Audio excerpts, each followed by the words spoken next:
ನಮಸ್ತೆ ಕರ್ನಾಟಕ 1 ಟಿವಿಗೆ ಸ್ವಾಗತ.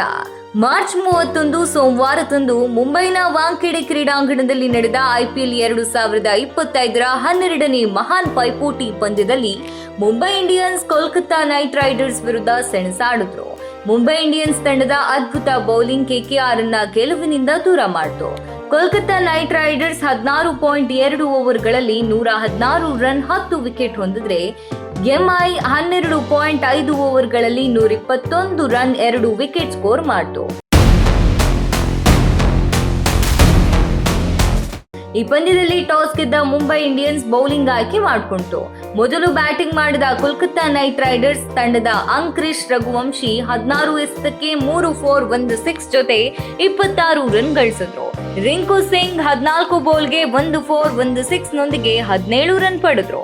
ಮನೀಶ್ ಪಾಂಡೆ 14 ಎಸೆತಕ್ಕೆ 2 4 1 6 ಜೊತೆ 19 ರನ್ ಗಳಿಸಿದ್ರೆ ರಮಣ್ದೀಪ್ ಸಿಂಗ್ 12 ಬಾಲ್ಗೆ 1 4 2 6 ನೊಂದಿಗೆ 22 ರನ್ ಪಡೆದ ಪ್ರಮುಖ ಆಟಗಾರರಾಗಿದ್ದಾರೆ. ಇನ್ನು Harshit Rana, Andre Russell, Sunil Narine KKR ತಂಡದ ಮುಖ್ಯ ಬೌಲರ್ಗಳಾಗಿದ್ದಾರೆ.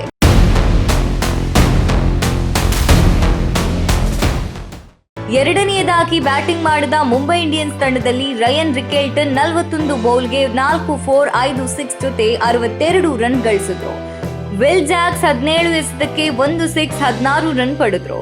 ರೋಹಿತ್ ಶರ್ಮಾ 12 ಎಸೆತಕ್ಕೆ 1 6 ಜೊತೆ 13 ರನ್ ಗಳಿಸಿದ್ರೆ ಸೂರ್ಯಕುಮಾರ್ ಯಾದವ್ 9 ಎಸೆತಕ್ಕೆ 3 4 2 6 ನೊಂದಿಗೆ 27 ರನ್ ಗಳಿಸಿದ ಆಟಗಾರರಾಗಿದ್ದಾರೆ.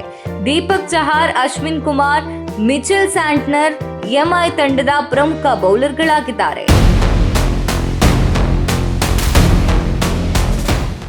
ಹೀಗೆ ಉತ್ತಮ ಪ್ರದರ್ಶನ ನೀಡಿದ ಎರಡು ತಂಡಗಳಲ್ಲಿ KKR ಗೆಲುವನ್ನ ಕಳೆದುಕೊಂಡ್ರೆ ಮುಂಬೈ ಇಂಡಿಯನ್ಸ್ ಸಮಗ್ರ 8 ವಿಕೆಟ್ಗಳ ಜಯ ತನ್ನದಾಗಿಸಿಕೊಳ್ಳುವ ಮೂಲಕ IPL 2025ರ ಋತುವಿನಲ್ಲಿ ಮೊದಲ ಗೆಲುವು ಪಡೆದುಕೊಂಡಿತು. ಇದರಿಂದ MI IPL 2025ರ ಪಾಯಿಂಟ್ಗಳ ಪಟ್ಟಿಯಲ್ಲಿ 6ನೇ ಸ್ಥಾನವನ್ನ ಗಳಿಸಿತು. ಇದಾಗಿತ್ತು ಮುಂಬೈ ಇಂಡಿಯನ್ಸ್ ಹಾಗೂ ಕೋಲ್ಕತ್ತಾ ನೈಟ್ ರೈಡರ್ಸ್ ನಡುವಿನ ಪಂದ್ಯದ ಹೈಲೈಟ್ಸ್. ಮುಂದಿನ ಸಂಚಿಕೆಯಲ್ಲಿ ಇನ್ನಷ್ಟು IPL ವರದಿಗಳೊಂದಿಗೆ ನಿಮ್ಮ ಮುಂದೆ ಬರ್ತೇವೆ. ಇದು 1 TV.